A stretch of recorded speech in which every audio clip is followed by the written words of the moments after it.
بسم اللہ الرحمن الرحیم۔ ہم آگے بڑھتے ہیں۔ ہم نے یہ دیکھا اس سے پہلے کہ میاں بیوی جو ہے ایک سے دوسری بار ہم بستری کے بیچ میں وضو کر لے اور ہو سکے تو غسل کر لے، نہ بھی غسل ہو تو کوئی مسئلہ لیکن وضو کر لے، یہ تر و تازہ ہونے کے لیے اچھا ہے، فائدہ مند ہے۔ اب آگے بڑھتے ہیں، غسل کے معاملے کو لیتے ہیں۔ میاں بیوی کے غسل کے تعلق سے یاد رکھیے، میاں بیوی الگ بھی غسل لے سکتے چونکہ غسل جنابت ہے،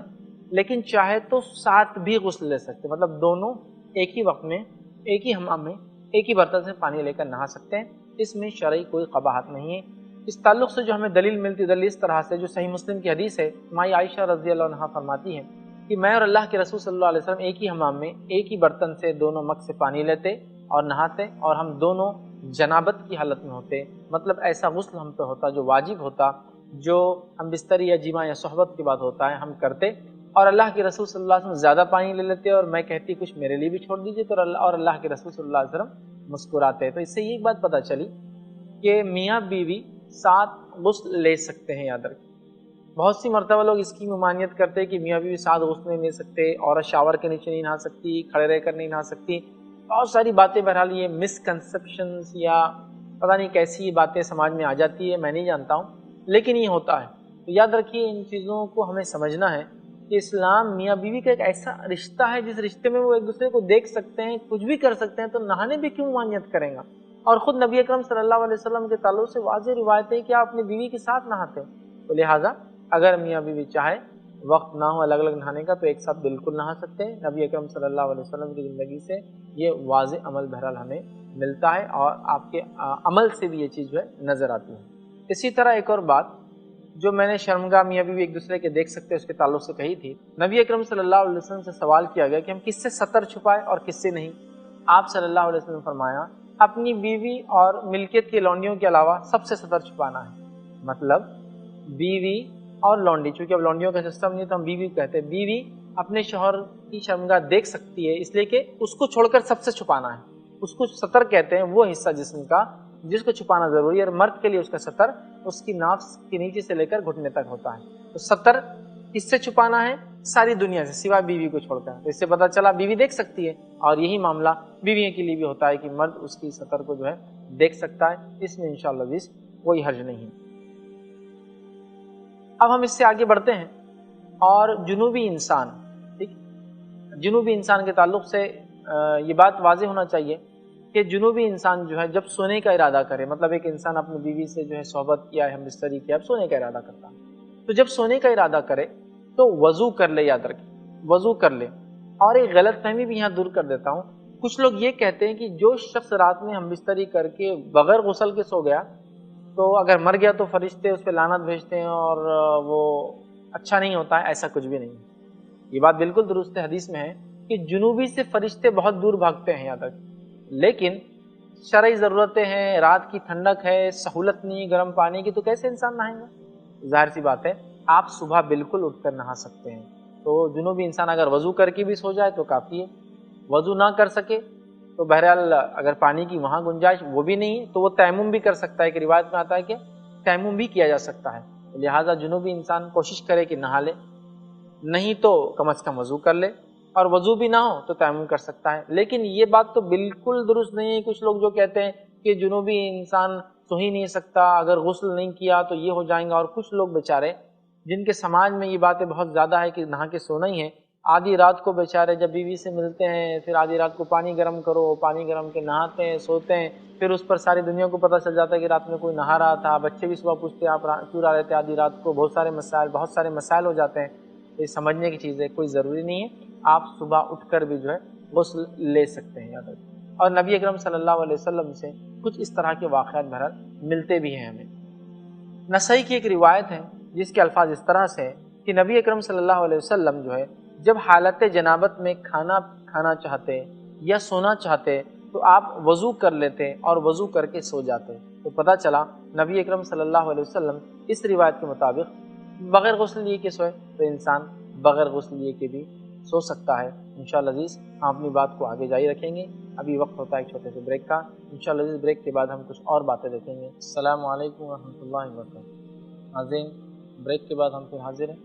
اور چند باتیں بریک سے پہلے جو ہم دیکھ رہے تھے، جس میں ہم نے جو اہم باتیں دیکھی وہ وضو کے تعلق سے تھا، غسل کے تعلق سے تھا، اور ایک غلط فہمی کی غسل کے بغیر سو نہیں سکتے، اس کی وضاحت میں نے الحمدللہ آپ تمام کے سامنے۔ اب آئیے ہم آگے بڑھتے ہیں اور کچھ اور اہم باتیں دیکھتے ہیں اس موضوع کے تعلق سے۔ یہ کہ مستحب تو یہ ہے کہ ایک انسان غسل کر کے سوئے، نہ ہو سکے تو وضو کر کے سوئے، صبح اٹھ کے غسل لے۔ اور اس چیز کی دلیل میں نے آپ کے سامنے رکھی تھی کہ نبی اکرم صلی اللہ علیہ وسلم رات میں وضو کر کے سوتے، کھانا جب کھانا ہوتا یا سونا ہوتا اور غسل اگر نہیں لے پاتے آپ تو وضو کرتے جنابت کی حالت میں۔ اسی طرح آپ صلی اللہ علیہ وسلم کے تعلق سے یہ بات بھی ملتی ہے، میں عائشہ فرماتی رضی اللہ عنہا، نبی اکرم صلی اللہ علیہ وسلم رات میں جنابت کی حالت میں ہوتے اور صبح اٹھ کر آپ فجر سے پہلے غسل لے کر فجر کی نماز کو جاتے ہیں۔ تو اس سے ایک بات اور پتہ چلی، ایک مسئلہ کہ رات میں وضو کے ساتھ انسان سو جا سکتا ہے بغیر غسل کے۔ رمضان کے دنوں میں بھی ہم بستری کی جا سکتی ہے، چونکہ حدیث کے الفاظ کیا ہے کہ نبی اکرم صلی اللہ علیہ وسلم جنابت کی حالت میں سوتے، صبح اٹھ کے غسل لیتے اور پھر نماز کے لیے جاتے۔ تو پتہ چلا رمضان میں بھی ہم بستری ہوتے، تو یہ غلط فہمی کا ازالہ بھی ہو گیا کہ رمضان میں اگر کوئی ہم بستری کرے، اولاد وجود میں آئے تو لوگ بولتے ہیں کہ نافرمان ہوتی ہے۔ کیوں؟ تو عبادت کے مہینے میں یہ کام کیا، تو میرے بھائی ہم بستری کو گناہ نہیں ہے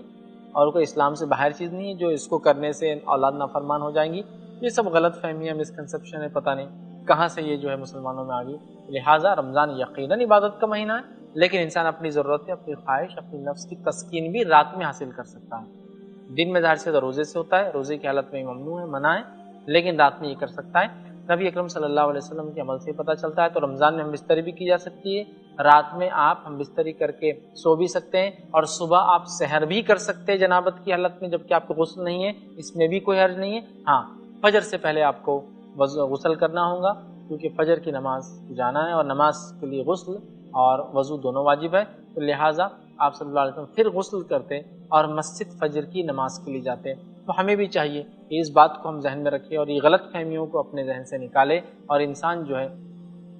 نبی اکرم صلی اللہ علیہ وسلم سے جو بات ثابت ہوتی ہے، جو ثابت شدہ اور صحیح باتیں ہیں، اس کو اپنی زندگی میں عمل میں لانے کی جو ہے کوشش کرے۔ آئیے ہم آگے بڑھتے ہیں اور ایک اور مسئلے کی طرف بڑھتے ہیں، وہ یہ ہے کیا انسان دن میں بھی ہم بستری کر سکتا ہے؟ کیونکہ باتیں رات کی ہو رہی ہے، سب اتنی باتیں سمجھ میں آ رہی ہے، تو یاد رکھیے ہونا تو یہ چاہیے کہ ہم بستری انسان رات میں کرے، لیکن دن میں کرنے کی کوئی ممانعت ثابت نہیں ہے۔ ہونا تو یہ چاہیے کہ انسان رات میں کرے، اس لیے کہ رات میں عشاء پڑھ کے وہ فارغ ہو جاتا ہے، فری ہوتا ہے، فجر اور عشاء کے بیچ میں کافی لمبا وقت ہوتا ہے، غسل لینے کا موقع ملتا ہے، سونے کا موقع ملتا ہے، دیگر نمازوں کے بیچ میں کم وقت ہوتا ہے۔ لیکن شرعی اعتبار سے اگر ہم بات کریں تو دن میں بھی ہم بستری کی جا سکتی ہے، اور اس کے لیے دلیل جو ہے وہ یہ ہے کہ آپ صلی اللہ علیہ وسلم فرمایا اور کہا، کوئی عورت اپنے شوہر سے بغیر پوچھے نفل روزہ نہ رکھے۔ اور محدثین لکھتے ہیں اس کی شرح میں اس لیے منع کیا گیا نفل روزے کے لیے، ہو سکتا ہے اس کو ضرورت محسوس ہو، وہ گھر آ جائے، اور عورت اگر بیوی روزے کی حالت میں ہوگی تو اس کے لیے مشکل ہو جائے۔ دوسری ایک حدیث ہے جو بہت معروف ہے، آپ نے فرمایا جب تم میں سے کوئی شخص کسی عورت پہ نگاہ ڈالے اور اس کی خواہش اس کو ظاہر ہو، فوراً اپنی بیوی کے پاس جائے۔ تو ظاہر سی بات ہے کسی عورت پر انسان کی نگاہ دن میں ہی پڑیں گی، اور حدیث میں ہے کہ جب نگاہ پڑے اور خواہش دل میں آ جائے تو کدھر جائے؟ اپنی بیوی کے پاس جائے، اس لیے کہ جو اس میں ہے وہ اس میں بھی، آپ صلی اللہ علیہ وسلم فرمایا۔ تو ظاہر سی بات ہے جو اس عورت میں وہ اس عورت میں بھی، مطلب بیوی میں بھی ہے، تو اس کا مطلب یہ ہے کہ دن میں بھی ہو سکتی ہے، اس لیے کہ انسان دن میں بھی کسی کو دیکھ سکتا ہے، اور عموماً دن میں ہی دیکھا جاتا ہے۔ یاد رکھیے رات میں کسی کو دیکھیں گا تو اتنا کلیئر نہیں، لیکن پھر بھی دن میں بھی دیکھ سکتا ہے، رات میں بھی دیکھ سکتا ہے، لیکن آ جائے مطلب بیوی کے پاس جائے۔ تو ظاہر سی بات ہے اس میں کوئی قید نہیں ہے کہ جب کوئی دیکھے عورت کو تو پھر شام کا انتظار کرے پھر جائے، یا رات کا جا سکتا ہے۔ لیکن اس بات کو یاد رکھیے بہت سارے لوگ یہ سمجھتے ہیں کہ دن میں ہم بستری کرنا حرام ہے، جو ایسا کریں گا اس کو فلاں ہوتا ہے، بچے اس کے خراب نکلیں گے، بگڑ جائیں گے۔ ایسا کچھ نہیں ہے، کوئی انسان چاہے تو رات میں کرے، کوئی مسئلہ نہیں، وقت نہ ملے،